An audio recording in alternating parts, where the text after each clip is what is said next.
Hello dear students, welcome back. ഈ ഒരു വീഡിയോയിൽ നമ്മൾ ഡിസ്കസ് ചെയ്യാൻ പോകുന്നത് നമ്മുടെ ഡയറക്ടേഴ്സിന്റെ സ്റ്റേക്ക് ഹോൾഡർ ഒബ്ജക്റ്റീവ്സ് സാറ്റിസ്ഫൈ ചെയ്യുന്നത് നമുക്ക് എൻകറേജ് ചെയ്യിക്കണം.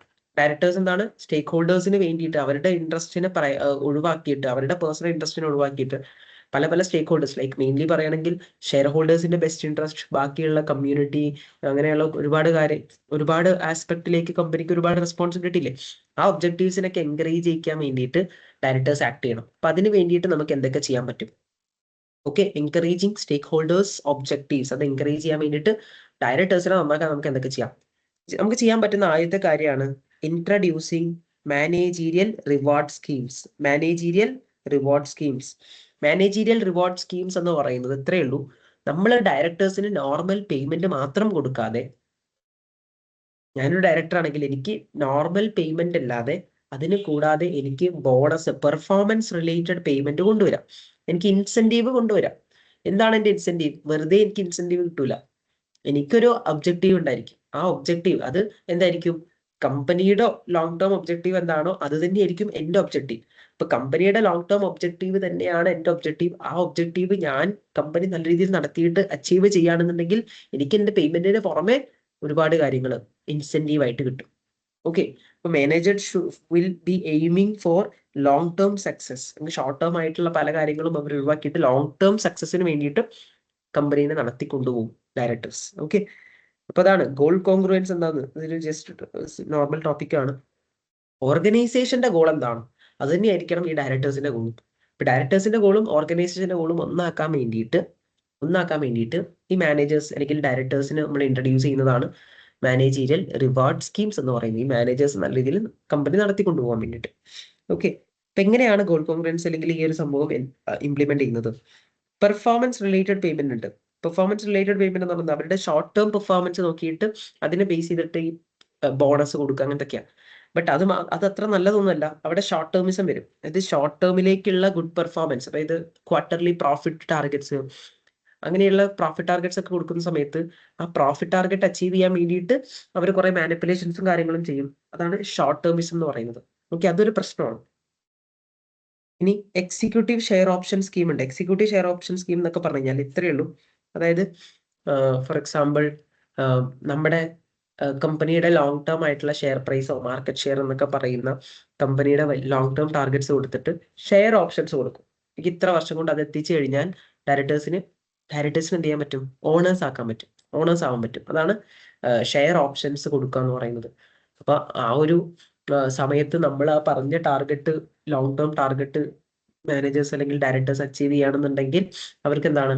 ആ ഷെയർ ഓപ്ഷൻ എക്സസൈസ് ചെയ്യാൻ പറ്റും. എന്നിട്ട് കമ്പനിയുടെ ഓണേഴ്സ് ആവാൻ പറ്റും, ഷെയർ ഹോൾഡേഴ്സും കൂടെ ആവാൻ വേണ്ടി പറ്റും. ഓക്കെ, അത് മനസ്സിലാക്കാം. ഇനി ലോങ് ടേം ഇൻസെന്റീവ് പ്ലാൻ ഉണ്ട്. ലോങ് ടേം ഇൻസെന്റീവ് ഒരുപാട്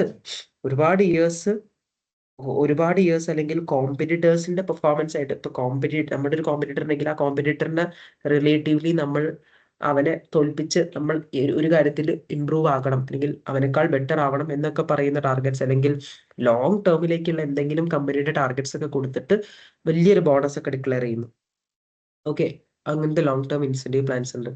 ഓക്കെ, ഇതൊക്കെ കൊണ്ട് നമ്മൾ എന്താ റിപ്പോർട്ടിങ് ഇതിലൂടെ ഒക്കെ നടക്കുന്നത് എന്താണെന്ന് വെച്ചാൽ നമ്മൾ എൻഷുർ ചെയ്യാൻ നോക്കുന്നത് റിപ്പോർട്ടിങ്ങിലുള്ള ട്രാൻസ്പെറൻസി ആണ്. നമ്മൾ പറഞ്ഞിട്ടുണ്ട്, ഈ ഫൈനാൻഷ്യൽ റിപ്പോർട്ട്സ് ഒക്കെ ഉണ്ടാക്കുന്ന അല്ലെങ്കിൽ ചെയ്യുന്ന സമയത്ത് പെർഫോമൻസ് നല്ലതാക്കി കാണിക്കാൻ വേണ്ടിയിട്ട് ഇവരെന്ത് ചെയ്യും? ക്രിയേറ്റീവ് അക്കൗണ്ടിങ് അല്ലെങ്കിൽ manipulation in financial statements ചെയ്യുന്നുള്ളത്.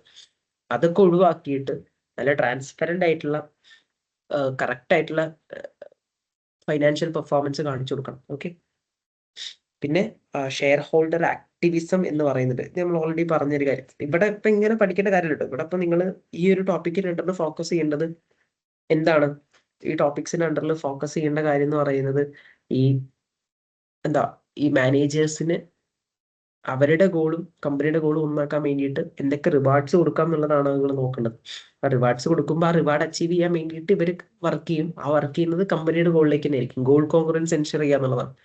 Okay, share ഹോൾഡറിന്റെ activism എന്നൊക്കെ പറയുന്നത് ഷെയർ ഹോൾഡേഴ്സ് ബിസിനസ്സിലേക്ക് ഇൻവോൾവ് ആകും. എപ്പോ ഡയറക്ടേഴ്സ് നല്ലതല്ല എന്നുണ്ടെങ്കിൽ ഷെയർ ഹോൾഡേഴ്സ് ഇൻവോൾവ് ആയിട്ട് ഡയറക്ടേഴ്സിനെ മാറ്റും, അവരുടെ വോട്ടിംഗ് റൈറ്റ്സ് എടുക്കും. ഇനി ഗവേണൻസ് ഇമ്പ്രൂവ് ചെയ്യണം. ഓക്കെ, ഗവേണൻസ് ഇമ്പ്രൂവ് ചെയ്യാന്നുള്ളത് നമ്മൾ താഴെ പറയുന്നുണ്ട്. ഇപ്പൊ മാനേജീരിയൽ റിവാർഡ് സ്കീംസിനെ കുറിച്ചാണ് പറഞ്ഞത്. അടുത്ത് നമ്മൾ പറയുന്നത് കോർപ്പറേറ്റ് ഗവേണൻസിനെ കുറിച്ചാണ്. ഈ കോർപ്പറേറ്റ് ഗവേണൻസ് എന്താണ്? ഈ കോർപ്പറേറ്റ് ഗവേണൻസ് കമ്പനിയിൽ കൊണ്ടുവരുന്നതിലൂടെ എങ്ങനെയാണ് ഈ പറഞ്ഞ പ്രശ്നങ്ങളൊക്കെ സോൾവ് ആവുന്നത് എന്ന് ഞാൻ പറഞ്ഞുതരാം. കോർപ്പറേറ്റ് ഗവേണൻസ് പറയുന്നത് ഒരു കമ്പനി എങ്ങനെയാണ് ഡയറക്റ്റ് ചെയ്യേണ്ടത്, അതെങ്ങനെയാണ് കൺട്രോൾ ചെയ്തു പോകേണ്ടത് എന്നതിനെ കുറിച്ച് പറയുന്ന ഒരുപാട് പ്രിൻസിപ്പിൾസ് അല്ലെങ്കിൽ അതിന്റെ ഗൈഡ് ലൈൻസ്, ഇതൊക്കെ പറയുന്ന ആ ഒരു സെറ്റ് ഓഫ് ഫ്രെയിം വർക്കിനെയാണ് കോർപ്പറേറ്റ് ഗവേണൻസ് എന്ന് പറയുന്നത്. ഇപ്പൊ കോർപ്പറേറ്റ് ഗവേണൻസ് ഒരു കമ്പനിക്ക് എപ്പോഴും നല്ലത് തന്നെയാണ്. ഒരു കമ്പനിയുടെ ഡയറക്ടേഴ്സിനെ നന്നാക്കണം എന്നുണ്ടെങ്കിൽ, ഒരു കമ്പനിയുടെ ഡയറക്ടേഴ്സ് അല്ലെങ്കിൽ മാനേജേഴ്സിനെ നമുക്ക് നന്നാക്കണം എന്നുണ്ടെങ്കിൽ, only one solution is to implement a good corporate governance in a business. Corporate governance കുറെ പ്രിൻസിപ്പിൾസ് ആണ്. അങ്ങനെ നല്ലൊരു കോർപ്പറേറ്റ് ഗവേണൻസ് ഉള്ള കമ്പനി ആണെന്നുണ്ടെങ്കിൽ ഡയറക്ടേഴ്സ് നല്ല രീതിയിലായിരിക്കും എല്ലാ കാര്യങ്ങളും ചെയ്യുന്നത്. ഷെയർ ഹോൾഡേഴ്സിന്റെ ബെസ്റ്റ് ഇൻട്രസ്റ്റ്, കമ്പനി ബെസ്റ്റ് ഇൻട്രസ്റ്റിലായിരിക്കും എല്ലാ കാര്യങ്ങളും ചെയ്യുന്നത്. അങ്ങനെ ആവുന്ന സമയത്ത് ഏജൻസി കോസ്റ്റ് ഒക്കെ എന്താകാൻ പറ്റും, അക്സെപ്റ്റബിൾ ആയിട്ട് കുറച്ച് വെക്കാൻ പറ്റും. ഏജൻസി ഇഷ്യൂസും കാര്യങ്ങളൊന്നും ആ കമ്പനിയിൽ ഉണ്ടാവത്തില്ല. ഓക്കെ, ഇനി ഈ ഒരു ഗുഡ് കോർപ്പറേറ്റ് ഗവേണൻസിന്റെ കുറച്ച് പ്രിൻസിപ്പിൾസ് നമുക്ക് പറയാം. അത് പറയുന്നത് നമ്മുടെ ബോർഡ് ഓഫ് ഡയറക്ടേഴ്സ് എഫക്റ്റീവ് ആയിരിക്കും, നല്ല എഫക്റ്റീവ് ആയിട്ടുള്ള ഒരു ബോർഡ്. ഓക്കെ, നല്ല കാപ്പബിലിറ്റി ഒക്കെ ഉള്ള, കമ്പനീനെ ലീഡ് ചെയ്ത് കൺട്രോൾ ചെയ്തൊക്കെ കൊണ്ടുനടക്കാൻ പറ്റുന്ന നല്ല കാപ്പബിലിറ്റി, നല്ല സ്കില്ല്, എക്സ്പെർട്ടീസ് ഒക്കെ ഉള്ള നല്ല എഫക്റ്റീവ് ആയിട്ടുള്ള ഒരു ബോർഡ് ഓഫ് ഡയറക്ടേഴ്സ് ഉണ്ടാക്കുക എന്നുള്ളതാണ് ആദ്യം പറയുന്നത്. പിന്നെ ഒരു കമ്പനി, ഒരു ബോർഡ് ഓഫ് ഡയറക്ടറിന്റെ ഏറ്റവും ഹെഡ് ആയിട്ടുള്ള ചെയർമാൻ ഉണ്ടായിരിക്കും. ചെയർമാനാണ് ആ ബോർഡ് റൺ ചെയ്യുന്നത്. സിഇഒ എന്ന് പറയുന്നത് ചീഫ് എക്സിക്യൂട്ടീവ് ഓഫീസർ, ബിസിനസിന്റെ എക്സിക്യൂട്ടീവ് മാനേജ്മെന്റ് ഒക്കെ ഹെഡ് ചെയ്യുന്നത് സിഇഒ ആണ്. ഇത് രണ്ടുപേരും ഒരാളാവാൻ പാടില്ല. കോർപ്പറേറ്റ് കമ്പനീസിൽ പറയുന്നതാണ്, കമ്പനിയുടെ ചെയർമാനും സിഇഒയും ഒന്നാവാൻ പാടില്ല.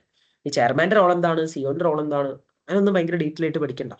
കോർപ്പറേറ്റ് ഗവേണൻസിൽ ബോർഡ് ഓഫ് ഡയറക്ടേഴ്സ് ഈ ഡയറക്ഷൻ നന്നാക്കാൻ വേണ്ടിയിട്ട് എന്തൊക്കെ കാര്യങ്ങൾ ചെയ്യാം. ആദ്യം ബോർഡ് എഫക്റ്റീവ് ആയിരിക്കണം, ക്ലിയർ ആയിട്ടുള്ള റോൾസ് ഉണ്ടായിരിക്കണം. ചെയർമാൻ ആരാണ്, അയാളാണ് ബോർഡ് റൺ ചെയ്യുന്നത്. സിഇഒ ആരാണ്, അയാളാണ് ബിസിനസ് റൺ ചെയ്യുന്നത്. ഇതിനടുത്ത് ഇനി ബോർഡ് ഓഫ് ഡയറക്ടേഴ്സിനുള്ളിൽ 2 ഡയറക്ടേഴ്സ് ഉണ്ടായിരിക്കണം, രണ്ട് സെറ്റ് ഓഫ് ഡയറക്ടേഴ്സ് ഉണ്ടായിരിക്കണം. എക്സിക്യൂട്ടീവ് ഡയറക്ടേഴ്സും നോൺ എക്സിക്യൂട്ടീവ് ഡയറക്ടേഴ്സും. ബിസിനസ്സിൽ ഇൻവോൾവ് ചെയ്യുന്ന ഡയറക്ടേഴ്സ്, ബിസിനസ്സിലെ ഡിസിഷൻ എടുക്കുന്ന, ബിസിനസ്സിൽ ഇൻവോൾവ് ചെയ്യുന്ന ഡയറക്ടേഴ്സ് ആണ് executive directors. Non executive directors എന്ന് പറയുന്നത് ബിസിനസ്സിൽ ഇൻവോൾവ്മെന്റ് ഒന്നുമില്ല, ബട്ട് ഡയറക്ടേഴ്സ് ആയിട്ടിരിക്കും. അവരെയാണ് NEDs എന്ന് പറയുന്നത്. നോൺ എക്സിക്യൂട്ടീവ് ഡയറക്ടേഴ്സിനെയാണ് NEDs എന്ന് പറയുന്നത്. ഈ NEDs ആണ് ബിസിനസ്സിലേക്ക് ഒരു ഇൻഡിപെൻഡന്റ് പ്രസൻസ് കൊണ്ടുവരുന്നത്. ഓക്കെ, ബിസിനസ്സിലേക്ക് ഇൻവോൾവ് അല്ല, പുറത്തിരുന്നിട്ട് ഇങ്ങനെ ക്രിട്ടിസൈസ് ചെയ്യുന്നു. എക്സിക്യൂട്ടീവ് ഡയറക്ടേഴ്സിന്റെ കാര്യങ്ങൾ ക്രിട്ടിസൈസ് ചെയ്യുന്ന ഒരു റോളാണ് നോൺ എക്സിക്യൂട്ടീവ് ഡയറക്ടേഴ്സിനുള്ളത്. ഓക്കെ, പിന്നെ പറയുന്നത് റീ എലക്ഷൻ ഉണ്ടായിരിക്കണം. ഇത് ഒരു കമ്പനി തുടങ്ങിയത് മുതൽ ഒരുപാട് കാലമായിട്ട് ഒരേ ഡയറക്ടർ തന്നെ, അങ്ങനെയൊന്നും പാടില്ല. ഡയറക്ടേഴ്സിന് ഒരുപാട് കാലമൊക്കെ കഴിയുമ്പോൾ റീ എലക്ഷൻ വേണം. മെയിൻലി പറയുകയാണെങ്കിൽ ഈ നോൺ എക്സിക്യൂട്ടീവ് ഡയറക്ടേഴ്സ് ഇല്ലേ, അവർക്കാണ് ഈ റീ എലക്ഷൻ ഒക്കെ ഇമ്പോർട്ടന്റ് ആയിട്ടുള്ളത്. ഓക്കെ, ഇതൊക്കെ ജസ്റ്റ് ഇങ്ങനെ പറയട്ടോ, ഇതൊന്നും ഭയങ്കര ഡീറ്റെയിൽ ആയിട്ടൊന്നും നിങ്ങൾക്ക് ചോദിക്കില്ല. ഇതിനെ കുറിച്ചൊക്കെ ഡീറ്റെയിൽ ആയിട്ട് നിങ്ങൾക്ക് വേറെ പേപ്പേഴ്സിൽ പഠിക്കാനുള്ളതാണ്. ഓക്കെ, റീ ഇലക്ഷൻ, ഡയറക്ടേഴ്സിന്റെ റീ ഇലക്ഷൻ വേണം. പിന്നെ റെമ്യൂണറേഷൻ കമ്മിറ്റി ഉണ്ടായിരിക്കണം. അത് എന്തിനാന്ന് വെച്ചാലും ഈ ഡയറക്ടേഴ്സ് ആണ് ഏറ്റവും ടോപ്പിലുള്ളത്. അപ്പൊ അവരുടെ റെമ്യൂണറേഷൻ അവരെന്നെ ഫിക്സ് ചെയ്യുമ്പോൾ അത് ചിലപ്പോൾ ഓവർ ആവാൻ ചാൻസ് ഉണ്ട്. അപ്പൊ ഒരു റെമ്യൂണറേഷൻ കമ്മിറ്റി എന്ന് പറയുന്ന ഒരു കമ്മിറ്റി വേണം. ആ കമ്മിറ്റി വളരെ ഇൻഡിപെൻഡന്റ് ആയിരിക്കണം. അപ്പൊ റെമ്യൂണറേഷൻ കമ്മിറ്റി കൊണ്ടുവരുന്നതിലൂടെ എങ്ങനെയാണ് റെമ്യൂണറേഷൻ ഫിക്സ് ചെയ്യുന്നത്, ആ പ്രോബ്ലംസ് ഒക്കെ എങ്ങനെ സോൾവ് ചെയ്യാന്നുള്ളതൊക്കെ ഡീറ്റെയിൽ ആയിട്ട് വേറെ പഠിക്കാനുണ്ട്. ഓക്കെ, പിന്നെ ഇവർക്ക് കൊടുക്കുന്ന പേയ്മെന്റ് ഇല്ലേ, ഡയറക്ടേഴ്സിന് കൊടുക്കുന്ന പേയ്മെന്റ് അട്രാക്ട് ചെയ്യണം. ഇവരെ ഇവിടേക്ക് അട്രാക്ട് ചെയ്യുന്നു, അവരെ റീറ്റെയിൻ ചെയ്യുന്നു, മോട്ടിവേറ്റ് ചെയ്യുന്നതായിരിക്കണം. എന്താണ്, നല്ല പേയ്മെന്റ് കൊടുക്കണം, ബട്ട് ഓവർ പേയ്മെന്റ് ഉണ്ടാവാൻ പാടില്ല. ഈ ഡയറക്ടേഴ്സ് ഓവർ പേയ്മെന്റ് വലിയൊരു പ്രശ്നമാണ്. അതിനാണ് റെമ്യൂണറേഷൻ കമ്മിറ്റിനെ കുറിച്ചൊക്കെ, അല്ലെങ്കിൽ റെമ്യൂണറേഷൻ കമ്മിറ്റി വേണം എന്നൊക്കെ കോർപ്പറേറ്റ് ഗവർണൻസ് പറയുന്നു. ഇനി ഡയറക്ടേഴ്സിന് അവരുടെ പേയ്മെന്റ് സെറ്റ് ചെയ്യരുത്. അതിന് വേണ്ടിയിട്ട് തന്നെയാണ് ഈ കോർപ്പറേറ്റ് ഗവർണൻസിൽ എന്ത് കൊണ്ടുവരണം എന്ന് പറഞ്ഞത്, റെമ്യൂണറേഷൻ കമ്മിറ്റി കൊണ്ടുവരണം എന്ന് പറഞ്ഞത്. പിന്നെ കമ്പനിയുടെ ഉള്ളിൽ പ്രോപ്പർ ആയിട്ടുള്ള ഇന്റേണൽ കൺട്രോൾസ് ഉണ്ടായിരിക്കണം. ഇന്റേണൽ കൺട്രോൾസ് എന്നൊക്കെ പറഞ്ഞാൽ ബിസിനസ്സിനുള്ളിൽ എന്തൊരു ഓപ്പറേഷൻസിലുള്ള പ്രശ്നങ്ങൾ സോൾവ് ചെയ്യാൻ വേണ്ടിയിട്ട് നമ്മൾ കൊണ്ടുവരുന്ന സെറ്റ് ഓഫ് പ്രൊസീജിയേഴ്സ് ഒക്കെ, അതിനൊക്കെയാണ് ഇന്റേണൽ കൺട്രോൾസ് പറയുന്നത്. അത് മെയിൻറ്റെയിൻ ചെയ്യണം. ഓക്കെ, ഇനി ഒരു നല്ല കോർപ്പറേറ്റ്, ശ്രദ്ധിച്ച് കേട്ടോ ഈ പോയിന്റ്, നല്ല കോർപ്പറേറ്റ് ഗവേണൻസ് ഫോളോ ചെയ്യുന്ന ഒരു കമ്പനി ആണെങ്കിൽ ആ കമ്പനിയിലെ ഡയറക്ഷനും കൺട്രോളും സെറ്റാണ്. ഏജൻസി ഇഷ്യൂസ് ഒന്നും വരില്ല. ഷെയർ ഹോൾഡേഴ്സ് ഹാപ്പി ആയിരിക്കും, എല്ലാ സ്റ്റേക്ക് ഹോൾഡേഴ്സും ഹാപ്പി ആയിരിക്കും. അപ്പൊ നല്ല കോർപ്പറേറ്റ് ഗവേണൻസ് എങ്ങനെ കൊണ്ടുവരാം? എല്ലാ കമ്പനീസിനും ഈ കോർപ്പറേറ്റ് ഗവേണൻസ് ഫോളോ ചെയ്യണം, അല്ലെങ്കിൽ കോർപ്പറേറ്റ് ഗവേണൻസ് നല്ലതായിട്ട് ഉണ്ടാവണം എന്നുള്ളത് നിർബന്ധമാണോ, മാൻഡേറ്ററി ആണോ? നോ, എല്ലാ കമ്പനീസിനും മാൻഡേറ്ററി അല്ല. ലിസ്റ്റഡ് കമ്പനീസിന് ഇത് എന്താണ്, മാൻഡേറ്ററി ആണ്. ലിസ്റ്റഡ് കമ്പനീസിന് ഇത് എന്താണ്, മാൻഡേറ്ററി ആണ്. യു കെയിലുള്ള ലിസ്റ്റിംഗ് റൂൾസ് പറയുകയാണെങ്കിൽ ലിസ്റ്റഡ് കമ്പനീസ് ആണെങ്കിൽ ആ ലിസ്റ്റഡ് കമ്പനീസിന് must apply U K corporate governance code. U കെയിലുള്ള കോർപ്പറേറ്റ് ഗവർണൻസ് കോഡിൽ ഒരുപാട് പ്രിൻസിപ്പിൾസും കാര്യങ്ങളും പറയുന്നുണ്ട്. ലിസ്റ്റഡ് കമ്പനി യു കെയിലുള്ള അല്ലെങ്കിൽ എല്ലാ രാജ്യത്തെയും ലിസ്റ്റഡ് കമ്പനീസിന് ഈ കോർപ്പറേറ്റ് ഗവേണൻസ് ഫോളോ ചെയ്യാന്ന് പറയുന്നത് ഇമ്പോർട്ടൻ്റ് ആയിട്ടുള്ള ഒരു കാര്യമാണ്, നിർബന്ധമായിട്ടുള്ള ഒരു കാര്യമാണ്. കാരണം എന്താ വെച്ചാൽ അവർ പബ്ലിക് കമ്പനീസാണ്, പബ്ലിക്കിൻ്റെ അടുത്ത് പൈസ എടുക്കുന്ന കമ്പനീസാണ്. അപ്പൊ അവരത്രയും നന്നാവണം എന്നുള്ളത് അവരുടെ ഒരു ഷെയർ ഹോൾഡർ ഗ്രൂപ്പ് എന്ന് പറയുന്നത് ജനറൽ പബ്ലിക്കാണ്. അപ്പൊ അത്രയും ആളുകളുടെ വിശ്വാസം ആണ് ഈ കമ്പനിയുടെ മുകളിൽ. അപ്പൊ കമ്പനി അത്രയും നന്നാവണം എന്നുള്ള അത്രയും ഇമ്പോർട്ടൻ്റ് ആണ്. അപ്പോൾ ലിസ്റ്റഡ് കമ്പനീസിന്റെ കേസിൽ ഈ ലിസ്റ്റിംഗ് റൂൾസ് അല്ലെങ്കിൽ ലിസ്റ്റിംഗ് റൂൾസിൽ തന്നെ പറഞ്ഞിട്ടുണ്ടായിരിക്കും കോർപ്പറേറ്റ് ഗവേണൻസ് എന്തായാലും ഫോളോ ചെയ്യണം. ഓക്കെ, ഇനി അവർ ഫോളോ ചെയ്യണം എന്നുള്ളത് വെറുതെ അങ്ങനെ പറയല്ല, അവർ ഫോളോ ചെയ്തതിന്റെ റിപ്പോർട്ട്സ് പ്രോപ്പറായിട്ട് റിപ്പോർട്ട് ചെയ്യണം. കോർപ്പറേറ്റ് ഗവേണൻസ് പ്രോപ്പറായിട്ട് നമ്മൾ ഫോളോ ചെയ്യുന്നുണ്ടെന്നുള്ളത് ഈ ഒരു ലിസ്റ്റിംഗ് എന്താ എക്സ്ചേഞ്ച് ഉണ്ടല്ലോ, നമ്മൾ കമ്പനി ലിസ്റ്റ് ചെയ്തിട്ടുള്ള സ്റ്റോക്ക് എക്സ്ചേഞ്ച് ഇല്ല, അവിടേക്ക് പ്രോപ്പറായിട്ട് നമ്മൾ ഗവേണൻസ് ഫോളോ ചെയ്യുന്നുണ്ടെന്നുള്ളത് അവരെ റിപ്പോർട്ട് ചെയ്യണം. ഇനി നമ്മളെങ്ങാനും കംപ്ലൈ ചെയ്യുന്നില്ല എന്നുണ്ടെങ്കിലോ, ഏതെങ്കിലും ഒരു കമ്പനി കോർപ്പറേറ്റ് ഗവേണൻസ് യു കെന്റെ കോർപ്പറേറ്റ് ഗവേണൻസ് കോഡ് പറയുന്ന എന്തെങ്കിലും ഒരു കാര്യം നമ്മൾ ഫോളോ ചെയ്യുന്നില്ല, അതായത് ആര് ഫോളോ ചെയ്യുന്നില്ല, ലിസ്റ്റഡ് കമ്പനി ഫോളോ ചെയ്യുന്നില്ല എന്നുണ്ടെങ്കിൽ if not complain must explain why, എന്തുകൊണ്ട് എന്നുള്ളത് എക്സ്പ്ലെയിൻ ചെയ്യണം. ഇപ്പൊ കോർപ്പറേറ്റ് ഗവേണൻസ് കോഡ് ഫോളോ ചെയ്യാതെ ഒരു കമ്പനിക്കും ലിസ്റ്റഡ് റിക്വയർമെന്റ് അല്ലെങ്കിൽ ലിസ്റ്റഡ് സ്റ്റാറ്റസ് കിട്ടൂല. ഇപ്പൊ ഏതെങ്കിലും ഒരു കമ്പനി ഗവേണൻസിന്റെ കോഡ് ഫോളോ ചെയ്യുന്നില്ല, ലിസ്റ്റഡ് കമ്പനി ആയിട്ട് ഇരിക്കുന്നുണ്ടെങ്കിൽ ആ കമ്പനിയുടെ ലിസ്റ്റഡ് സ്റ്റാറ്റസ് പോവും. It's very sure. അപ്പം ലിസ്റ്റഡ് കമ്പനി ആണെങ്കിൽ അവരുടെ ഗവേണൻസ് ഒന്നും കൂടെ എന്താണ്, അഷ്വേർഡ് ആണ്. ഇനി ലിസ്റ്റഡ് അല്ലാത്ത പ്രൈവറ്റ് കമ്പനീസ് ഉണ്ടല്ലോ, പ്രൈവറ്റ് ലിമിറ്റഡ് കമ്പനീസ്, അവരെ കേസ് പറയുമ്പോൾ അവർക്ക് ഈ കോർപ്പറേറ്റ് ഗവേണൻസ് കോഡ് എന്തായാലും ഫോളോ ചെയ്യണമെന്ന് അങ്ങനെ നിർബന്ധമൊന്നുമില്ല.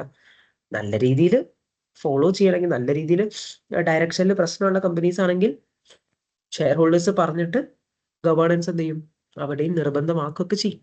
അങ്ങനെ ലീഗലി റിക്വയർമെന്റ് ഒന്നുമില്ല. പറയുന്നത് തന്നെയാണ്. ഇപ്പോൾ ലിസ്റ്റിംഗ് സ്റ്റോക്ക് എക്സ്ചേഞ്ചിന് എന്തുണ്ടാകും, റൂൾസ് ഉണ്ടായിരിക്കും, ലിസ്റ്റിംഗ് റെഗുലേഷൻസ് എന്നാ പറയാം. ഇപ്പൊ എന്റെ കമ്പനിക്ക് ലിസ്റ്റഡ് കമ്പനി ആവണം എന്നുണ്ടെങ്കിൽ ആ ലിസ്റ്റിംഗ് ഒരുപാട് റെഗുലേഷൻസ് ഉണ്ട്, അതൊക്കെ ഞാൻ ഫോളോ ചെയ്യണം. ടു ബി ലിസ്റ്റഡ് ആ ലിസ്റ്റിംഗ് റിക്വയർമെന്റ്സ് ഫോളോ ചെയ്യണം എന്നുള്ളത് നമുക്ക് അറിയുന്ന ഒരു കാര്യമാണ്.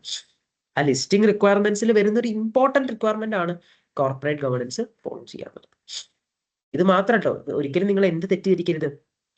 എന്റെ കമ്പനിക്ക് ലിസ്റ്റിംഗ് കിട്ടണമെന്നുണ്ടെങ്കിൽ ആ സ്റ്റോക്ക് എക്സ്ചേഞ്ച് പറയുന്ന ലിസ്റ്റിംഗ് റിക്വയർമെന്റ്സ് എന്ന് പറയുന്നത് കോർപ്പറേറ്റ് ഗവേണൻസ് ഫോളോ ചെയ്യുക എന്നുള്ളത് മാത്രമല്ല, കോർപ്പറേറ്റ് ഗവേണൻസ് ഫോളോ ചെയ്യുക പ്ലസ് അതിന്റെ കൂടെ വേറെ കുറെ ലിസ്റ്റിംഗ് റിക്വയർമെന്റ്സ് ഉണ്ട്. അപ്പൊ ലിസ്റ്റിംഗ് റിക്വയർമെന്റ്സിലുള്ള ഒരു ഇമ്പോർട്ടന്റ് റിക്വയർമെന്റ് ആണ് കോർപ്പറേറ്റ് ഗവേണൻസിന്റെ കോഡ് ഫോളോ ചെയ്യുക എന്നുള്ളത്. സോ അപ്പൊ ഈ ഒരു ചാപ്റ്ററിൽ നമ്മൾ ഈ ലാസ്റ്റ് ടോപ്പിക്കും പറഞ്ഞിട്ടുണ്ട്. ഓക്കെ ഓക്കെ, നമുക്കിനി ഈ ചാപ്റ്റർ ഇവിടെ കഴിയാണ്. നല്ല രീതിയിൽ പഠിച്ചോ, ഭയങ്കര സ്ട്രെയിറ്റ് ഫോർവേഡ് ആയിട്ടുള്ള ഒരു ചാപ്റ്റർ ആണ്. ഒരു ഇപ്പൊ ഈ പറഞ്ഞ കാര്യങ്ങളൊക്കെ നമ്മൾ വളരെ ഡീറ്റെയിൽ ആയിട്ട് പറഞ്ഞിട്ടുണ്ട്. അപ്പൊ ഒരു മിനിമം ഒരു ഐഡിയ ഉണ്ടായാൽ മതി. സ്ട്രെയിറ്റ് ഫോർവേഡ് ആയിട്ടായിരിക്കും ക്വസ്റ്റ്യൻ വരിക, നിങ്ങൾക്ക് ചെയ്യാനൊക്കെ പറ്റും. Okay, thank you, happy learning.